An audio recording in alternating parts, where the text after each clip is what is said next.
as well. Now, for 50 years, the laws on abortion have remained unchanged, meaning a woman must have the consent of 2 doctors to end her pregnancy. Under those rules, a woman who takes a pill at home could potentially face imprisonment. Now, a Labour MP is calling for the legislation to be updated, but pro-life critics say it could pave the way for sex-selective abortions and terminations on demand, as Jane McCubbin reports. My first reaction was I don't want to have a baby. Straight away. How am I going to care for this being when I can't even care for myself? Emily tells me why she had an abortion. She was broke, she had depression, she couldn't cope. She had to wait a month for a termination. That was the worst month of my life. I was Googling ways to induce a miscarriage. And I think that in itself proves it's too long. You're risking women's lives, because I could have really hurt myself during that time. You could have faced a jail sentence. I don't have any words for that. To punish a woman who's already in such an unstable and vulnerable position. What do you think you're doing to that woman's life? Just under 200,000 abortions were carried out in the UK in 2015, most in rooms like this. The NHS say women should wait around 2 weeks, but it can be more than twice that. Figures indicate these tablets used to miscarry are increasingly being bought illegally online by women who refuse to wait. 2 doctors sign off every abortion. Now, this is unlike any other medical procedure.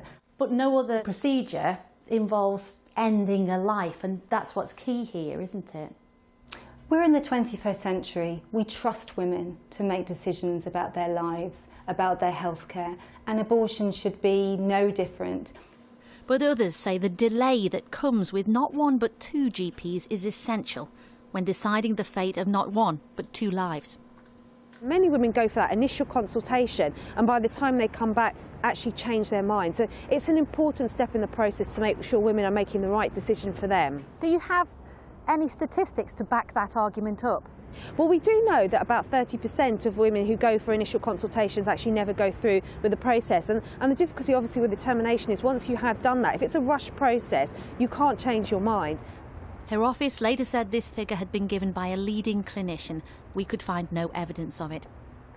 Abortion is a divisive, emotive subject. While the Royal College of Midwives has backed the proposal, more than 1,000 midwives have joined a Not In My Name petition. They fear it could pave the way for sex-selective abortions on demand. Come and join us! We didn't achieve what I always believed was what women needed, which was choice. Diana Munday was a key figure calling for change in the 60s, just as she is today.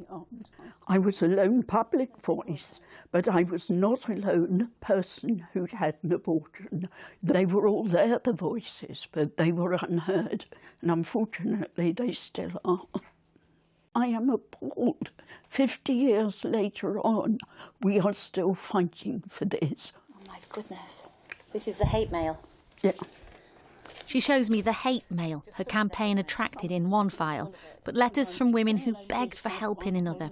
That fine line between the rights of a woman and the rights of the unborn child will be scrutinised once again on Monday. Jane McCubbin, BBC News. Let's get more on this story now. Talk to Diana Johnson, who's in our Hull newsroom. Diana Johnson, very good morning to you. You're proposing this private members' bill that would decriminalise abortion. We heard some of the arguments in that report. Why do you think now is the right time to do this? Well, first of all, it's a 10-minute rule bill, and it's only going to cover England and Wales, and it's about decriminalisation. It's not about deregulation. So even if this were to go forward, there would still be a whole range of laws and regulations around abortion. And so the concerns that people are raising about sex-selective abortions or very late abortions, they would still be covered by regulation and laws. This is about taking away the fact that a woman and anyone who assists a woman in having an abortion can be sent to prison for life. the 67 Act, which you've talked about in your package, actually allows abortions in certain circumstances, but underpinning that is a very old act, the 1861 Act, which says a woman and anyone who assists can go to prison for life, and that's the bit I want to remove. So just to be clear, you'll have heard in the piece there the concern as it stands that 2 doctors need to be consulted as part of this process. Do you envisage that that would remain the case? Well, I think Parliament would want to have a regulation about how women can access abortion services, and that would certainly be up for debate. I think the BMA have said that up to 12 weeks it would be sensible to review whether you need to have 2 doctors. But I think that could all be debated by Parliament and put into regulation. But the key point is around the decriminalisation, not the deregulation. And I think that's the really important point to get across this morning. Is that there is a concern, though, the idea of if there's no criminality involved, a woman trying to get a late-term abortion, for example, what could be the impact there? Well, of course, we want women to be able to access services for abortion early on. That's the thing that most people would say would be sensible. I think we need to recognise that even in very conservative countries and Catholic countries like Poland, women are not criminalised for abortion. In the United States, women are not criminalised for abortion. We have one of the most punitive regimes in Europe by having that 1861 Act, which says women can go to prison for life. And I think most people now would say, as in your package, this is such a sensitive, emotional subject that really, do we want the criminal law to be underpinning it? Or do we think actually it's much better for doctors, their regulatory bodies and the nurses' regulatory bodies to be responsible for making sure that the regulations Parliament sets in place and best professional clinical practice are the way that abortion should operate today, not holding over a woman that she could go to prison for life. You mentioned, of course, that for the individual, extremely sensitive, very personal decisions being taken, but also in terms of the subject matter and how and when it's discussed. That's problematic too, isn't it? Because it raises very strong emotions, and sometimes I believe you have had some problems with attention from people just because you're raising the issue. Yes, I mean, it's 50 years on since Parliament last discussed this in the Abortion Act of 67. And as a politician now, I'm well used to getting all sorts of abusive messages through social media in particular.